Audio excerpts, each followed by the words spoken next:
Well, I know your school performance report looks exceptional, right? Because I think there are very few discipline issues. Yes. But also, I want to say your chronic absenteeism is non-existent. So, I mean, for those listening today in New Jersey anyway, chronic absenteeism is missing 10% of school. And I know in New Jersey, according to our kids count data, over 60% of New Jersey schools have a chronic absenteeism problem. And we're down to about 8.5%, and that's still too high for us. Therefore, there's no plan required. It means the state recognizes you're doing something correct. Right? Yeah.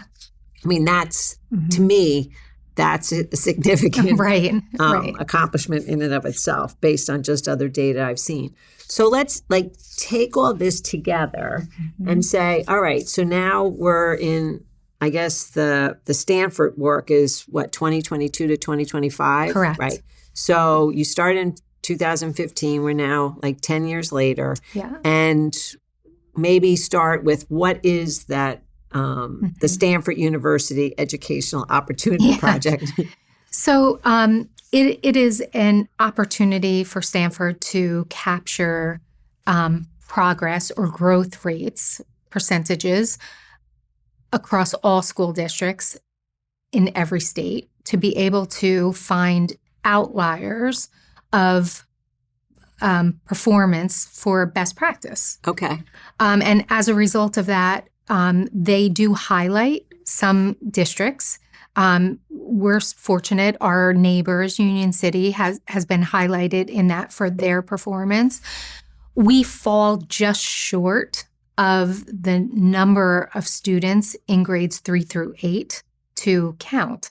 So while we show probably we show the highest growth rate in New Jersey in both math and ELA, we don't have enough students to be deemed a Stanford project? Correct. Okay. Correct. So we miss it by about 40 some odd students. Oh, wow. Yeah. So they take, I guess, data that's common across all schools, right? And as you said, trying to find, I guess, the things that are working. I'm assuming it's with the idea that other schools could copy those practices, right? Correct. So what's the data that they're collecting? So they use the state assessment data. Okay. So they're focusing particularly on, for example, right now, the NJSLA, but they included PARC, and whatever your state assessment is that is being delivered is the data that they're collecting. And those are tests that students take every year or at certain years? Every year.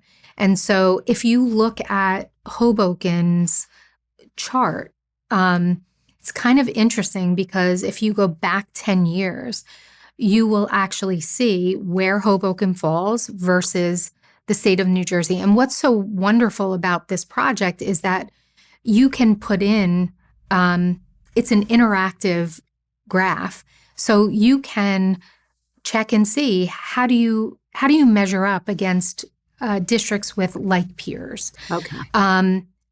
Maybe you would like to, for example, one of the things that I did was I put in all J-factor districts. J-factor districts are? So in New Jersey, you run from A to J. They're based, and New Jersey doesn't really use the criteria so much anymore, but it is the socioeconomic breakdown.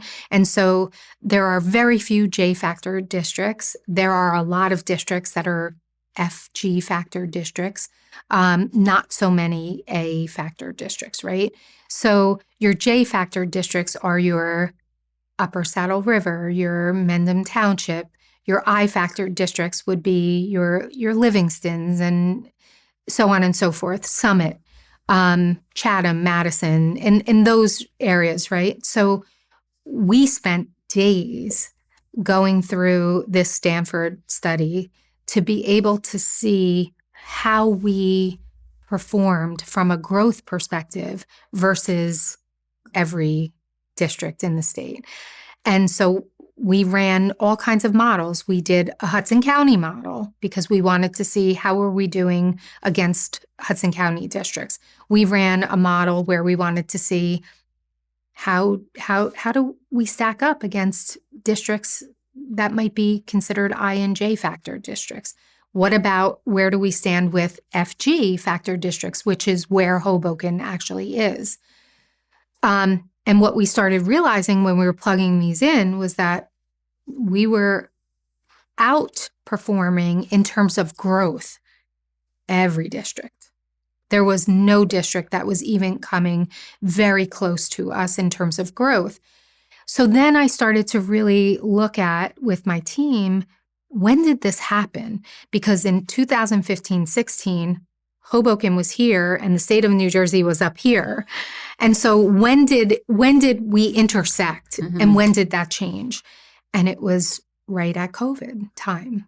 It really was a testament to everybody in the Hoboken Public School District, because during COVID, we made a critical decision to not close. Oh.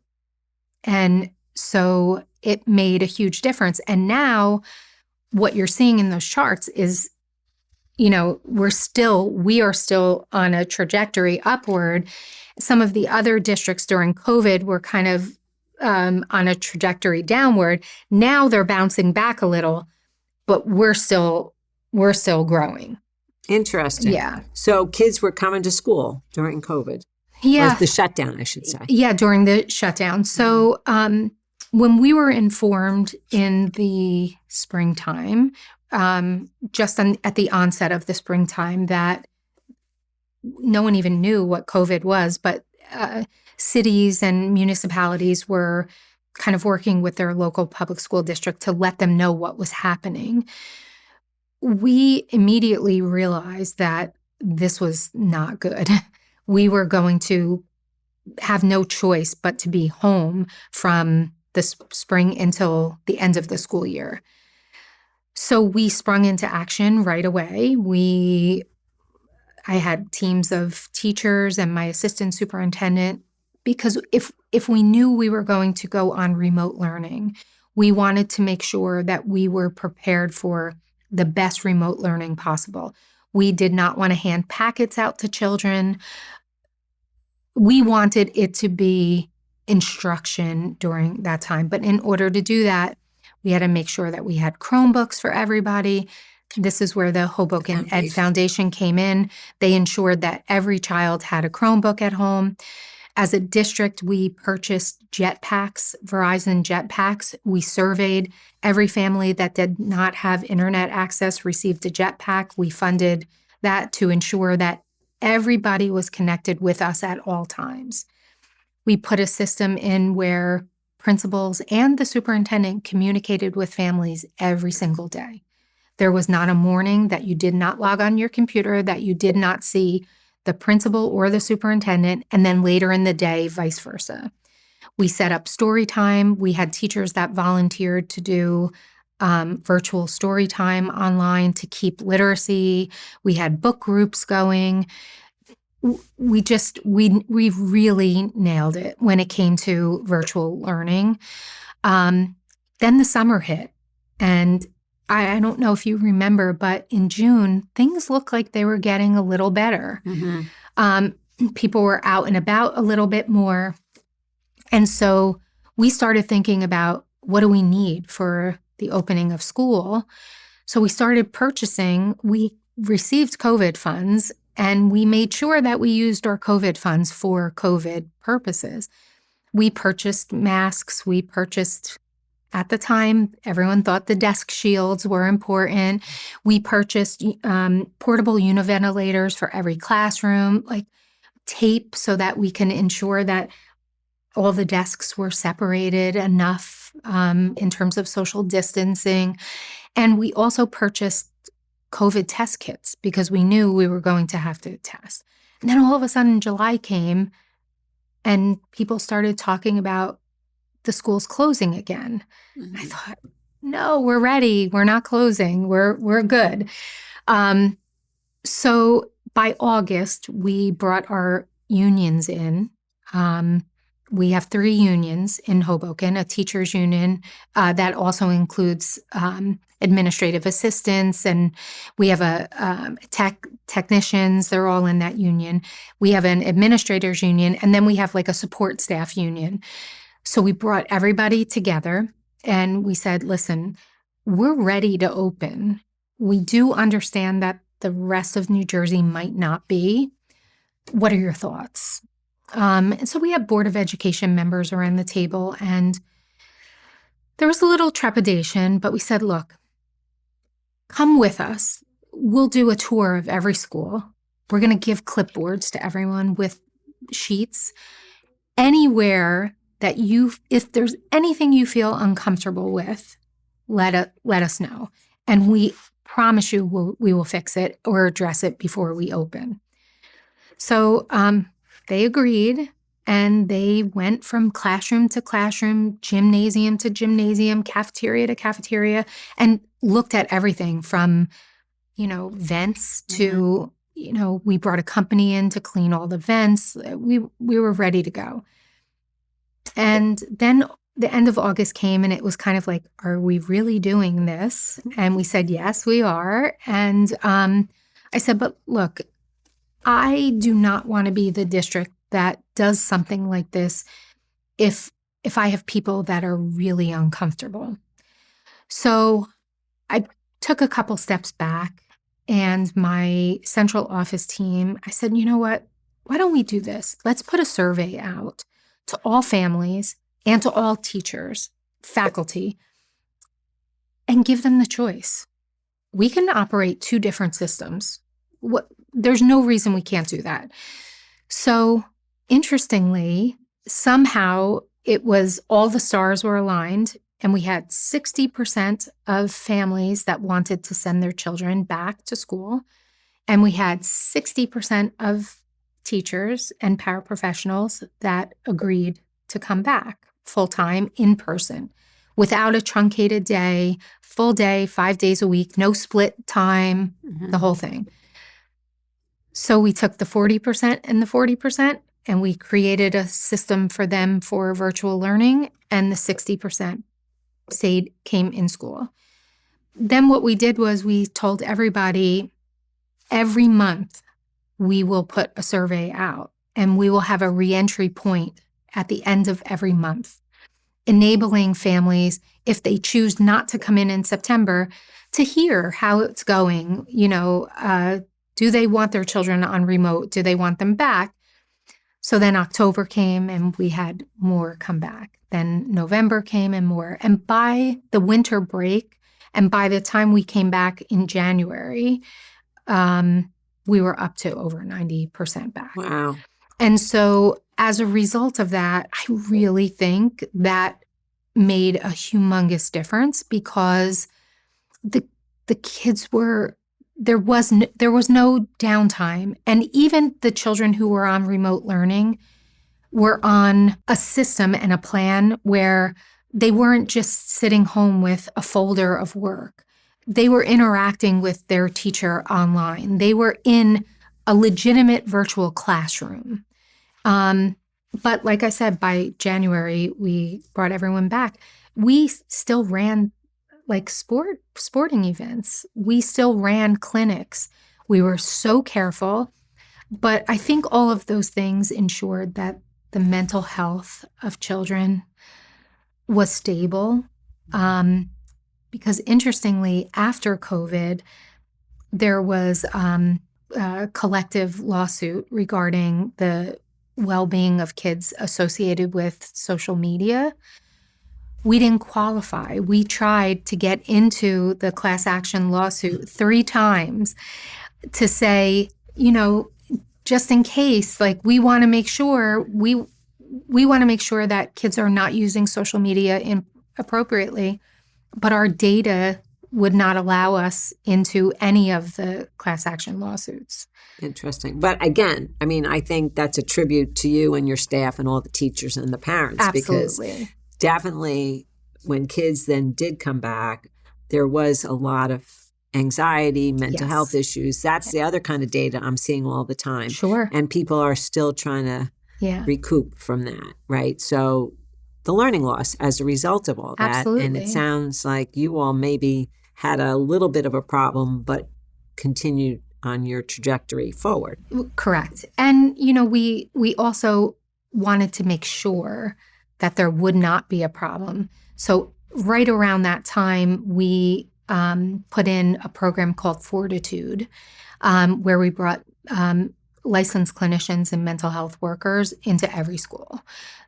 So we have a whole team, in addition to having a school-based youth services center in the high school. Now our middle school and our elementary schools have access to licensed clinicians full-time during the day as well. Okay. All right. Well, let's talk about now what the results have been. So if you plug your data numbers into the Stanford University Educational Opportunity Project, what has been the growth in learning?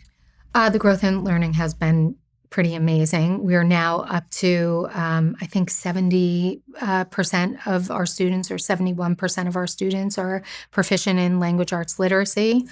And that's from 39% or 31%, yeah, from 39%, right? Wow. Yeah, and we are over 60% in math, which is up from 31%, low 30s. So we're seeing like a relatively high growth rate in our performance. And in addition to that, we don't just look at the standardized test scores from the state of New Jersey. I mean, it's great that that's what they're capturing, but we benchmark local assessments. Like, we create writing benchmarks that we capture, so we see and we trace whether we're seeing growth in that area. We capture DRA data, which is the diagnostic reading assessment data. We capture that. We are now also going to be capturing DIBELS data, and DIBELS is another reading assessment. They take a very short period of time to do with kids, and you get a really good understanding of which children need more assistance in the area of reading. We capture math fluency data. We have math fluency assessments that kids do, and we capture that data because we know that in order for kids to get better in the area of math, they have to be able to add, they have to be able to subtract, and they have to do it quickly. So as a result, we capture that data. So is all the testing that you're talking about, because it seems like a lot, but maybe it's not a lot, how is that captured that it doesn't become like the total focus of the class? That's a really good question, and it doesn't feel that way at all. Math fluency takes literally 5 minutes, if that. You get a timer and go, and the kids go.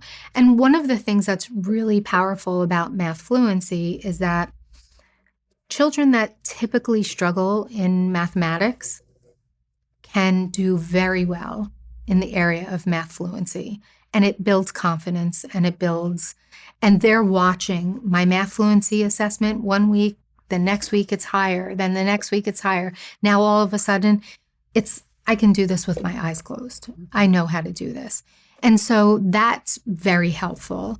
The writing benchmarks that we do, that's just student work that kids are producing. They're not feeling it as an assessment. We're just capturing the data. We do what are called vertical slice protocols, meaning that we evaluate student work all the time. So they're not necessarily sitting as if they're taking a test. We're just capturing the data once it's scored. Okay. It's almost as if it's an assignment. Okay, because I hear that people get very concerned. Yeah. There's so much pressure, just more anxiety. Maybe the child chokes and doesn't do well. Right. So what you're saying is just like a continuous look at that. Yeah. What about some other things? I know early on you said really there were no AP students, right? Yeah. So do you have AP students now? Yeah. So we have, this year we administered, we have a high school of 713 students. We administered 856 AP exams this year. Wow.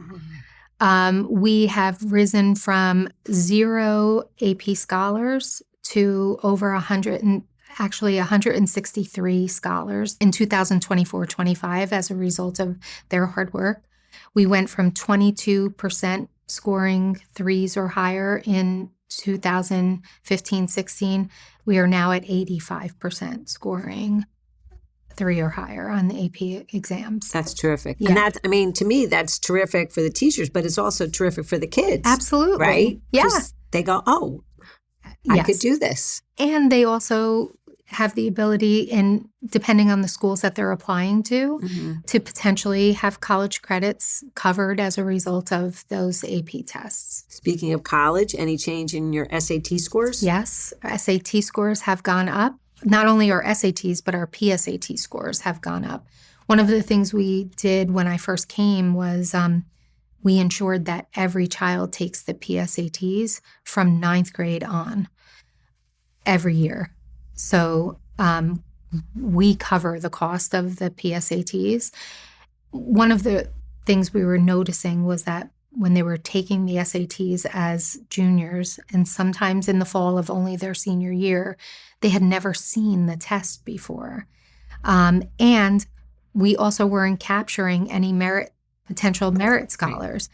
So now kids come to Hoboken High School in 9th grade, they take the PSATs. In 10th grade, they take the PSATs. And then in 11th, they take it as well. Right. And that relieves anxiety, right? Exactly. For kids choking. Yeah. Thank you so much for watching. Check out the full conversation by clicking the link in the top right corner or the link in the description. And be sure to leave a like, subscribe, and hit the bell if you enjoyed the video and want to be updated when our new interviews are released.